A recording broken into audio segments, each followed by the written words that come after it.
Cara Tuhan menuntun, cara Tuhan menyertai kami sangat menakjubkan. Otak kami, pikiran kami tidak sanggup untuk memahami secara keseluruhan. Tapi betapa dalam kasih-Mu, betapa luas lebar tak terselami. Ajar kami untuk mengerti Tuhan, walaupun itu melampaui semua pengetahuan manusia. Tidak mungkin tapi mungkin bagi Tuhan. Terjepit tapi tidak pernah binasa. Habis akal tapi tidak pernah membuat kami putus asa. Dianiaya tapi tidak pernah sendirian. Itulah yang menakjubkan dari Engkau Tuhan. Sangat ajaib. Kami terbatas, makanya kami hanya buka hati dan berkata, Tuhan, Engkau ajaib, Engkau mulia, Engkau dahsyat, Engkau menakjubkan. You are awesome. Engkau sungguh-sungguh menakjubkan buat hidup kami. Terima kasih Bapa untuk perjalanan 24 tahun gereja ini. Kami tahu di semua musim kehidupan, entah itu panas, entah itu dingin, entah itu musim semi, Tuhan tak pernah tinggalkan kami. Biar Engkau tetap berdaulat, biar Engkau tetap ditinggikan Tuhan, biar Engkau menjadi sentral dalam segala hal yang kami kerjakan. Tidak ada yang lain, biar Engkau dimuliakan. Engkau ada di sini, hadirat-Mu bersama kami. Sekarang berbicaralah, kami tahu hadirat Tuhan menopang, melindungi setiap kami yang ada di sini. Terima kasih untuk kesempatan kami boleh berkumpul, beribadah. Semua ini anugerah Tuhan. Kami buka hati, bersuaralah. Hamba-Mu yang terbatas, yang tidak memiliki apapun, kalau dipercaya ada di sini, ini anugerah Tuhan. Mari urapi Tuhan, urapi kami semua. Hamba berdoa sementara firman-Mu disampaikan, sembuhkan kami, kuatkan kami, dan bangkitkan kami. Tapi lebih dari semua itu, biar Engkau terus akan membawa kami mengalami keserupaan dengan karakter Kristus. Karena itulah tujuan kehidupan kami, menjadi serupa dengan gambaran-Mu sendiri. Terima kasih, hadirat Tuhan sekali lagi menopang gereja ini. Demi nama Tuhan Yesus, bagi kemuliaan nama Tuhan Yesus, semua kita yang percaya mari katakan amin. Silakan Bapak Ibu semua duduk kembali. Shalom Bapak Ibu. Saya bersuka cita boleh kembali ada di ibadah raya GBI PRJ yang ada di onsite service maupun yang sekarang ada di online service ya, dimanapun Bapak Ibu berada. Nah, saudara, hari ini berulang tahun ke-24 tahun. Jadi saya secara pribadi mengucapkan selamat ulang tahun buat gereja ini. Saya tahu 24 tahun itu sebuah perjalanan yang tidak gampang ya, melewati banyak hal. Tapi toh kalau kita sampai hari ini ada, saya yakin ini semua karena penyertaan Tuhan. Nah, saya ingin berbagi karena tema saudara adalah Love Unlimited. Ya, bahwa memang kasih Tuhan itu tidak terbatas. Kasih Tuhan itu tidak bisa dikalahkan oleh apapun. Saya ingin mengajak kita Bapak Ibu ya. Saya berharap ini menjadi perenungan profetik buat kita. Saya akan membaca hari ini itu kitab perjanjian lama. Tapi isinya itu pewahyuan perjanjian baru. Nah, kalau Bapak Ibu belajar di Alkitab perjanjian lama itu ada 4 nabi besar. Selain beberapa nabi kecil. Kalau saya bilang besar kecil, bukan soal fisik, bukan soal gelar, bukan. Tapi ini hanya untuk mengklasifikasi saja. Karena memang nabi-nabi ini yang disebut kategori nabi besar ini adalah orang-orang yang memang ada di pertempuran yang tidak gampang. Nah, Tuhan pakai mereka. Tuhan yang pakai mereka, bukan kekuatan mereka. 4 orang ini adalah Yeremia, Yeskiel, Yesaya, dan satu lagi adalah Daniel. Itu 4 nabi besar yang Tuhan pakai.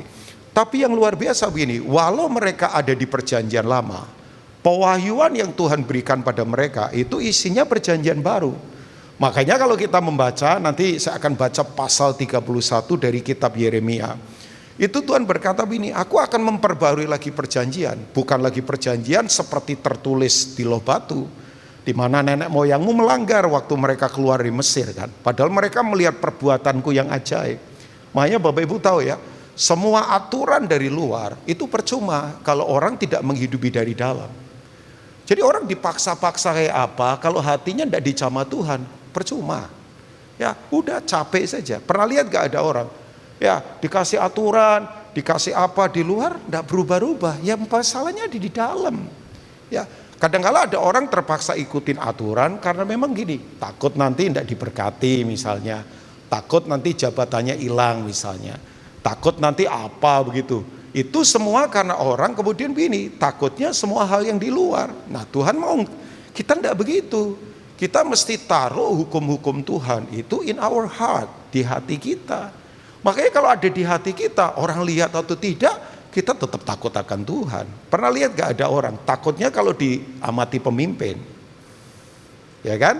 Takutnya misalnya pelayan di sini, misalnya Pak Willy atau Dr. Yanto sidak atau melihat, kemudian orang, ayo, beri yang terbaik. Tapi begitu pemimpin gak ada, ya kita seenaknya lagi. Nah itu yang namanya semua ditaruh di luar. Tuhan gak mau begitu. Ya, Tuhan itu maha tahu kok. Yang setuju katakan amin. Udah, kita ada di mana, kita lagi apa, dia tahu semuanya. Makanya betul, jangan melayani Tuhan dengan cara-cara begitu. Nanti yang ada, ya maaf ya agak keras, kemunafikan saja. Tuhan tidak mau begitu. Saya melayani Tuhan bukan karena apa? Karena Tuhan lihat saya sampai ke dasar hati yang paling dalam. Makanya saya dalam pelayanan tidak mau membela Tuhan. Sorry ya, kita pelayanan bukan membela Tuhan loh. Kalau kita pelayanan membela Tuhan, kita merendahkan Tuhan loh. Loh, Tuhan kok perlu pembela? Rubin Ong yang perlu dibela.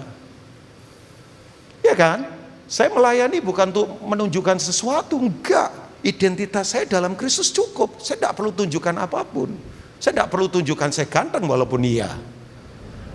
Ketawanya melecehkan saya kayaknya. Tidak perlu menunjuk-nunjukkan apa. Loh, kalau identitas kita dalam Kristus cukup lah. Orang kalau tahu ini ditempatkan di pelayanan mana saja, walaupun hina tidak merasa terhina. Kalau dipercaya hal besar tidak sombong, tidak besar kepala. Biasa saja. Wong identitasnya dalam Kristus kok. Kita mau pembuktian apa? Capek sudah. Saya tidak mau jadi pelayanan. Sorry ya, saya mending kehilangan pelayanan daripada kehilangan Tuhan loh.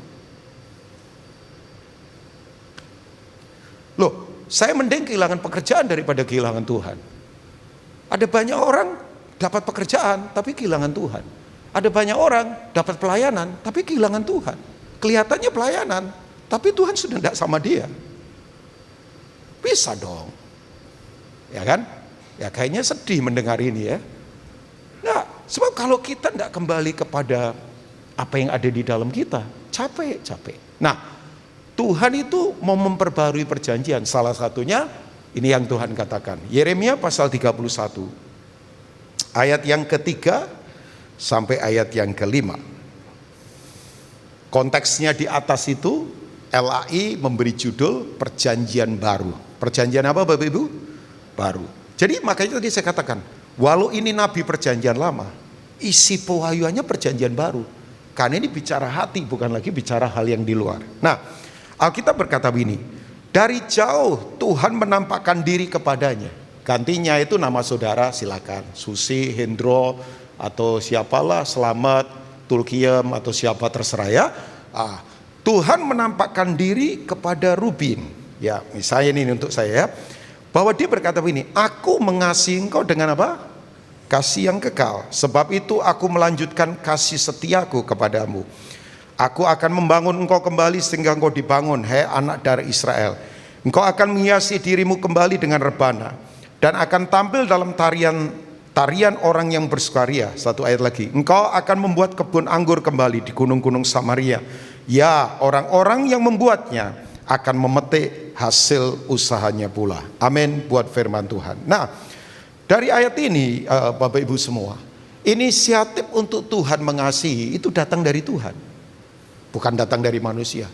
Dari jauh, bayangkan. Tuhan menampakkan diri kepadanya. Nah, kita tahu ya konteks waktu Tuhan bicara lewat Yeremia, Israel itu waktu itu ada dalam tekanan. Ya, kayak kita ini sekarang. Ada dalam masa yang tidak gampang kan. Tekanan, aniaya, penderitaan gak gampang. Tapi saya harus katakan ya, masa pandemi ini, saya tadi sudah bilang sama Pak Willy dan Indra, ya adik saya yang baik. Nah, tahu saya bilang sama kalian yang muda-muda, yang usianya before 40 lah ya, di bawah 40, bahkan di bawah 30. Ini masa bagus buat kalian loh. Kalian dibentuk di sekolah kehidupan yang jarang didapat di sekolah formal. Loh, masa pandemi ini menunjukkan kalian punya ketahanan atau tidak, strategi apa yang harus kalian dapatkan ke depan. Bagus ini, ya kan? Ini pembelajar, ini belum tentu terjadi sekian puluh tahun di depan loh, belum tentu. Makanya nikmati saja, enggak usah ngomel. Nah, saya berharap jemaat PRJ ini, terutama yang muda-muda, akan tampil menjadi orang-orang yang perkasa di dalam Tuhan untuk mengerjakan kehendak Allah di dalam hidup kita.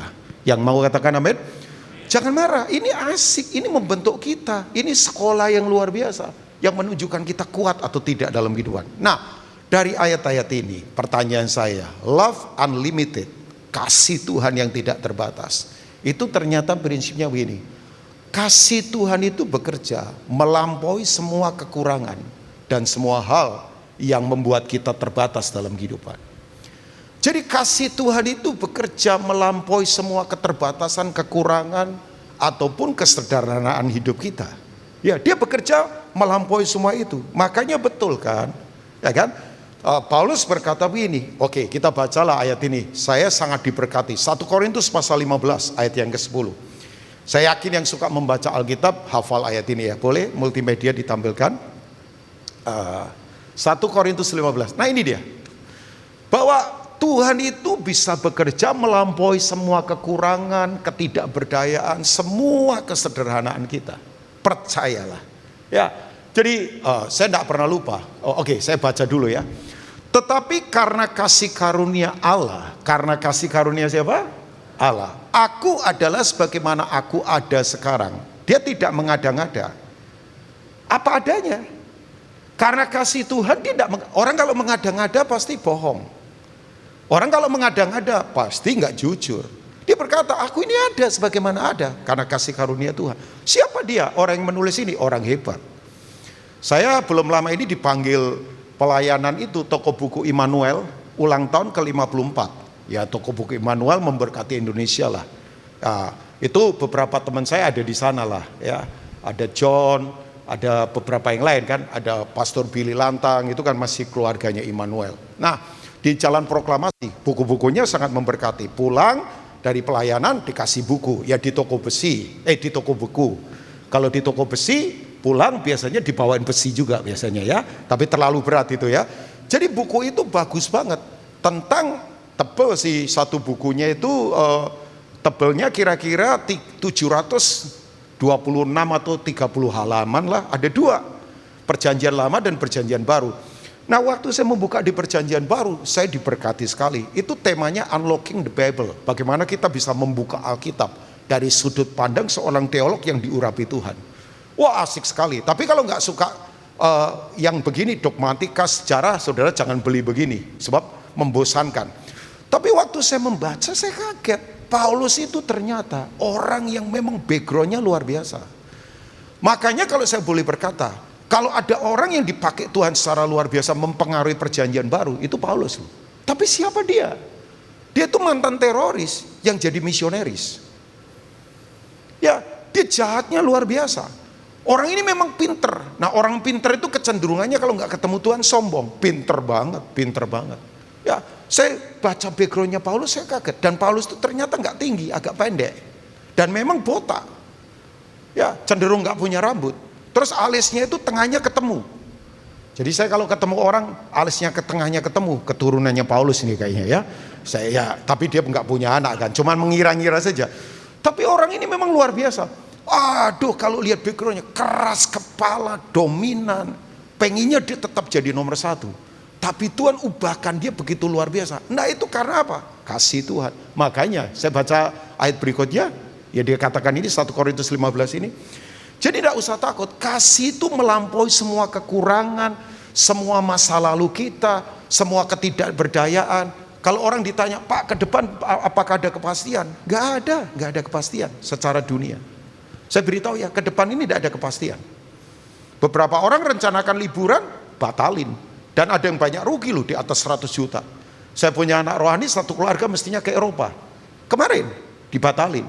Karena pulang karantina lama, belum nanti di Eropa lagi tinggi kasusnya COVID.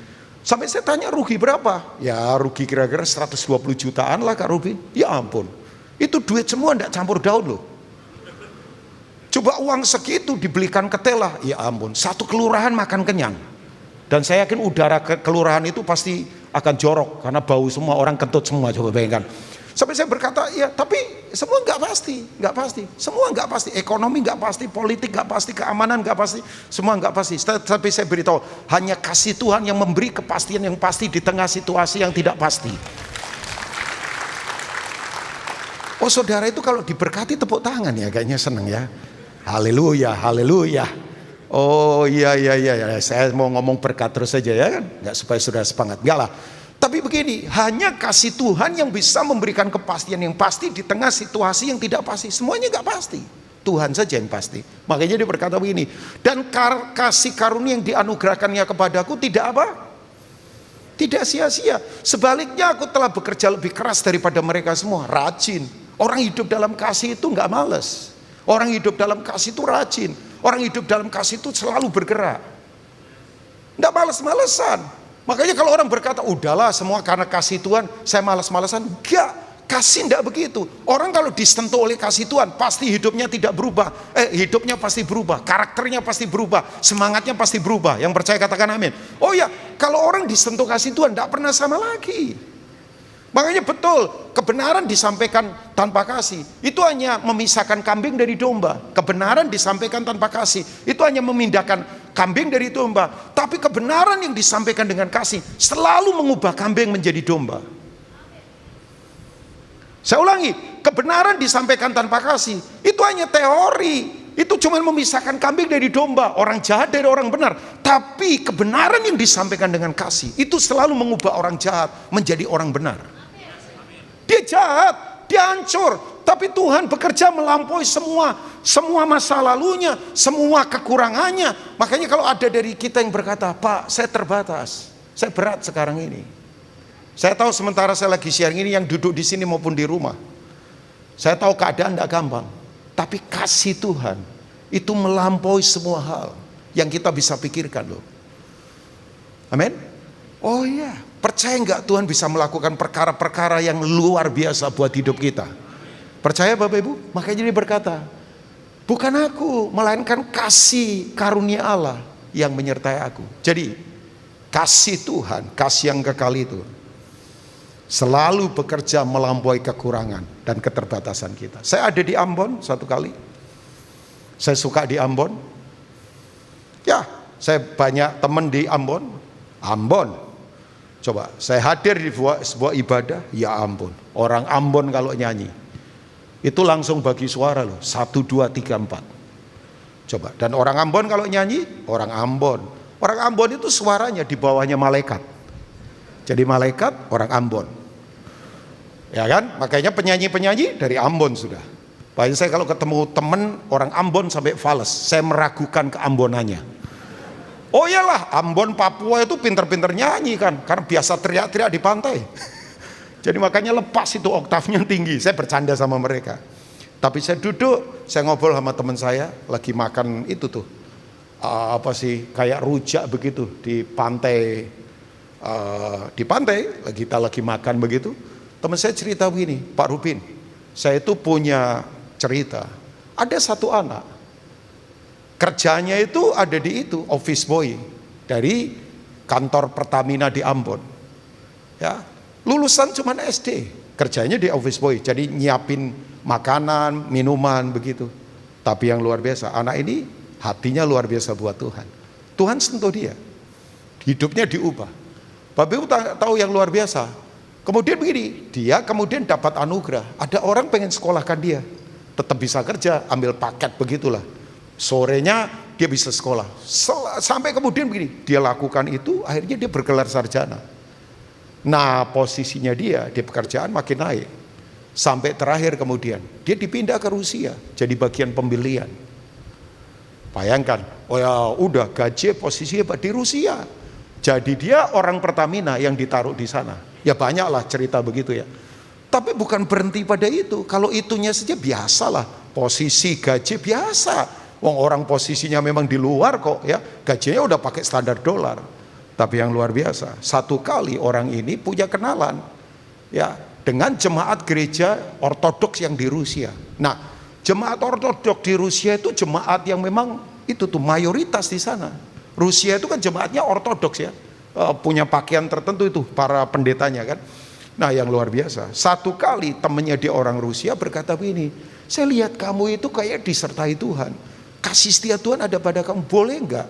Satu kali yuk kita datang ke ketua sinode dari gereja ortodoks. Orang ini tanya, ngapain? Istrinya lagi sakit dan tidak sembuh-sembuh. Datang. Ini orang karismatik loh.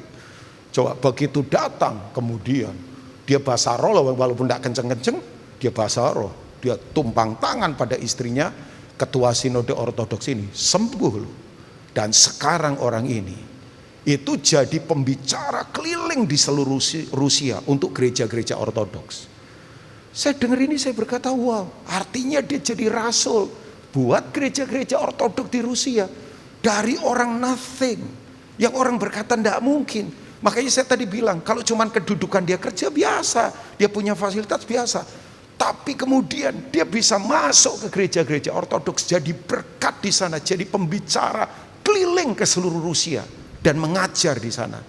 Saya dengar itu, saya berkata, wow. Hari ini saya beritahu buat kita yang lagi putus asa, tolong jangan putus asa. Kasih Tuhan melampaui keterbatasan kita, melampaui fasilitas kita, melampaui semua hal yang mungkin kita berkata terbatas. Tapi yang kedua, saudara mau hidup dalam kasih yang kekal? Kasih kekal itu begini, kasih yang tidak ada batasnya. Ya. Nah yang kedua, ternyata kalau kita hidup dalam kasih yang kekal itu, tahu nggak? Kasih kekal itu selalu punya impartasi ilahi.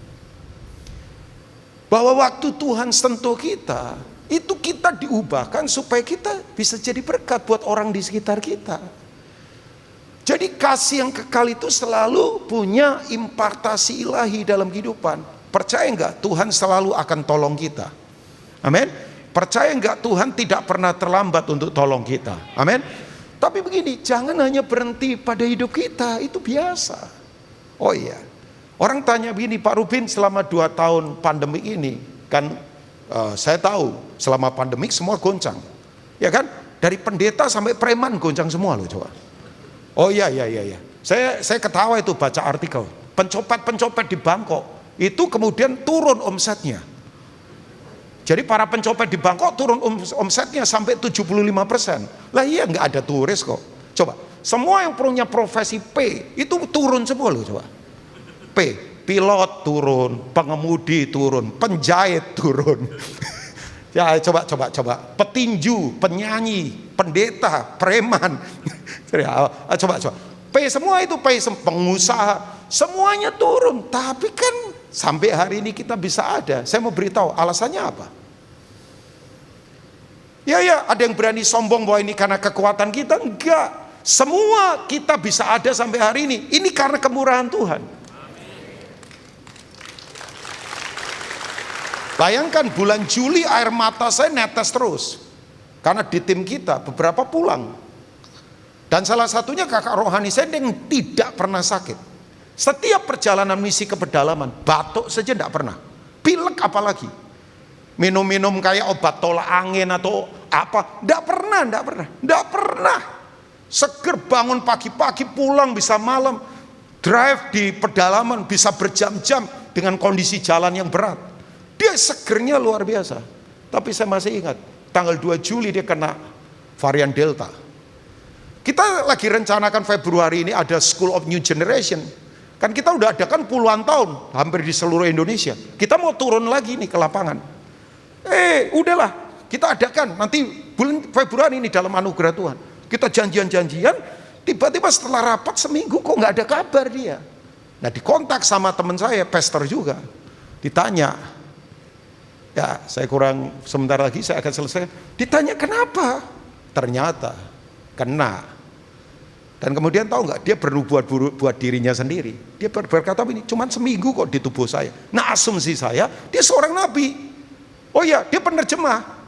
Ya, dia pelayanan sama reference Peter Jongren sama beberapa pembicara top. Oh sering ke Papua, fisiknya kuatnya luar biasa. Kakak senior saya. Begitu kemudian seminggu kemudian saya kaget pulang. 3 hari kemudian satu anak rohani kita pulang juga. Beberapa saat kemudian kakak rohani saya pulang juga. Itu saya nggak tahu bulan Juli sampai Agustus kira-kira. Aduh, pendeta-pendeta yang pulang banyaknya luar biasa. Dan saya beritahu, surga lagi menuai waktu itu. Ya. Loh, saya sedih, tapi mereka ketawa loh. Mereka jangan-jangan lagi bilang di atas, selamat berjuang ya bro. Ya kan, kita nangisin mereka, mereka ketawa kan. Sebab, tapi saya beritahu sama-sama teman-teman. Nah, kita yang masih ada sekarang ini, kalau sekarang masih ada, tolong saya beritahu, jangan sombong. Ini kemurahan Tuhan. Pertanyaan saya begini, apakah kita berubah? Sebegini, Tuhan itu kalau menyentuh kita, menolong kita, jangan berhenti buat diri kita. Nanti kita di pandemi ini tidak berubah. Ya, saya percaya dalam anugerah Tuhan kita bisa lewatin pandemi ini dengan kekuatan Tuhan. Saya percaya gereja ini akan bisa melewati semua tantangan apapun dengan kekuatan Tuhan. Ya, tapi jangan tepuk tangan dulu. Pertanyaannya, kita berubah enggak? Jangan-jangan kita tetap sombong saja. Jangan-jangan kita tetap licik. Jangan-jangan tetap keras hati. Melewati ketakutan kemarin begitu menang. Kita tidak buat apa-apa. Jangan. Ya. Kalau kasih Tuhan menyentuh, pasti. Udah, Tuhan itu tak terbatas. Ya kan? Satu kali di kakak senior saya yang saya percayai, cerita ke saya. Dia punya teman, seorang pendeta. Bro, main boleh? Oke, saya sebentar selesai. Seorang pendeta. Nah, temannya dia itu disuruh Tuhan pergi pelayanan. Itu kira-kira sekian puluh tahun yang lalu. Sebelum orang beli tiket pesawat lewat online. Atau agent tour begitu ya, tour agent. Dulu orang kalau mau beli pesawat pergi ke airport antri. Tiket pesawat antri. Nah, waktu Tuhan suruh orang ini, dia berkata, saya gak punya uang. Udah pergi saja, kan memang Tuhan suruh. Tahu gak? Begitu kemudian dia ragu, telepon masuk ke rumahnya dia. Waktu itu belum zamannya handphone terkenal, jadi masih telepon rumah. Ditelepon orang Surabaya dan berkata, Pak, boleh nggak pelayanan di Surabaya? Makin diteguhkan. Tapi orang ini nggak ngomong tiketnya bagaimana. Udah nanti pasti diganti tiketnya setelah pelayanan. Jadi dia pergi dong ke airport. Nah dia antri itu, nggak ada uang loh. Uang paling sedikit saja, nggak mungkin itu bisa beli tiket. Jadi antri puluhan orang. Sampai kemudian antriannya makin pendek, tinggal satu orang di depannya dia. Wah, dia deg-degan, dia tengok kiri kanan. Pasti Tuhan akan kirim orang kasih uang ini. Ya kan berharapnya begitu karena Tuhan suruh. Tapi yang luar biasa, sampai kemudian orang di depannya dia mau selesai, itu ternyata nggak ada orang samperin dia. Nah ternyata bapak yang di depannya ini seorang pengusaha. Begitu kemudian bapak ini mau pesan tiket yang sama, petugasnya loket berkata, Pak sudah habis tiketnya. Loh kok sudah habis? Oke kalau begitu yang bisnis juga sudah habis. Orangnya marah, kamu enggak tahu saya ini orang kaya. Lah kaya atau tidak kalau sudah habis gimana kan? Jadi dia marah-marah dan berkata, tolong saya ada urusan penting. Tapi sudah habis. Jadi itu antri jam 10. Orang petugasnya ngomong begini, Bapak kalau mau terbang nanti yang jam 2 siang. Tapi saya harus buru-buru, tapi sudah habis. Wah dimarah-marahin. Sampai kemudian petugas loketnya takut ditutup itu loketnya. Dia lari kan. Orangnya ini yang antri marah-marah berbalik ke pendeta ini. Dia tidak tahu saya ini siapa. Saya ini orang kaya. Dia bawa segebak uang. Uangnya dibanting di depan pendeta ini. Ini uang saya. Dia pikir saya ini tidak punya uang. Ditinggal pergi. Sama yang banting itu ditinggal pergi. Segebak uang dibanting di depannya, dia ditinggal pergi. Nah pendeta ini kan jujur, mau ngomong Pak ini uangnya, itu lehernya kayak dicekik. Nggak sengaja mencekik diri loh. Coba bayangkan. Jadi orangnya lari. Dia pikir saya nggak punya uang, dibanting uangnya. Dia tengok kiri kanan, kok gak ada yang datang. Dia tungguin di situ karena dia mau tetap antri jam 2 juga nggak apa-apa. Pelayanannya malam. Dia pegangin uang itu. Orang itu tidak datang-datang. Akhirnya uangnya dibelikan buat beli tiket. Ya terserah saudara mau percaya atau tidak. Nah ini kalau soal berkat tepuk tangan lagi saudara. Saya duduk saya berkata coba, maksud saya begini. Tuhan itu bisa lakukan cara apa saja kok untuk tolong kita. Cuma begini, jangan hanya berhenti di kita. Tujuan Tuhan menjamah kita dengan kasih-Nya. Supaya begini, keluar dari tempat ini, yuk kasih orang di sekitar kita. Jangan hidup dalam kebencian, jangan hidup dalam keegoisan, jangan hidup dalam ketamakan. Indonesia, bangsa kita butuh impartasi kasih. Tuhan tidak kelihatan, tapi Tuhan bisa terlihat lewat kasih kita yang kita bagikan buat orang di sekitar kita. Selamat sekali lagi ulang tahun GBI CK7 PRJ 24 tahun. Love Unlimited itu pasti menyertai kita. Tuhan memberkati. Mari bangkit berdiri bersama-sama. Sebab itu ku memujimu, Engkau Allahku, mulutku kan selalu puji dan angkat tangan sembahmu, tinggikan namamu, Yesus, kemuliaan bagimu. Come on. Sebab itu ku memujimu, Engkau Allahku, mulutku kan selalu pujimu dan angkat tangan sembahmu, tinggikan namamu, Yesus, kemuliaan bagimu. Sekali lagi mari angkat tangan bersama-sama. Sebab itu ku memujimu, Engkau Allahku, mulutku kan selalu pujimu dan angkat tangan sembahmu, tinggikan namamu, Yesus, kemuliaan bagimu. Yesus, kemuliaan. Yesus, kemuliaan bagimu. Amin. Sekali lagi Yesus, Yesus, kemuliaan bagimu.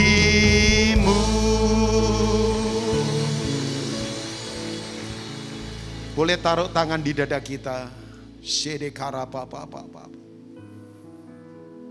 Kalau kita ada sebagaimana hari ini ada, jangan ada yang memegahkan diri. Bahwa kasihnya itu memang susah dipikirkan secara otak kita, tapi sangat nyata. Makanya doa Paulus, dia berkata, terangi mata hatiku untuk aku bisa melihat betapa dalam, lebar, tinggi, luas kasih-Mu. Sekalipun itu memahami semua pengetahuan manusia. Percayalah keluar dari tempat ini Bapak Ibu. Jangan ada yang takut lagi. Jangan ada yang punya mental korban. Kita bukan korban. Kita adalah lebih dari para pemenang. Karena kasihnya ada pada kita. Kalau kita punya mental korban, selalu egois. Selalu maunya dikasihani. Mari taulah bahwa Tuhan peduli sama kita. Dia tidak pernah tinggalkan kita. Terima kasih Bapak untuk apa yang Kau sudah sampaikan.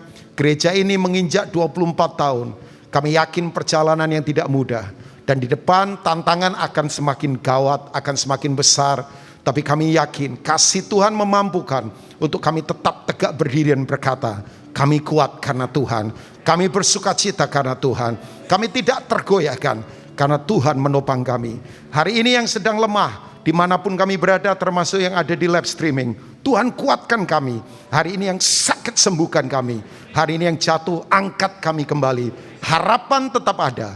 Kasih Tuhan tak pernah berkesudahan.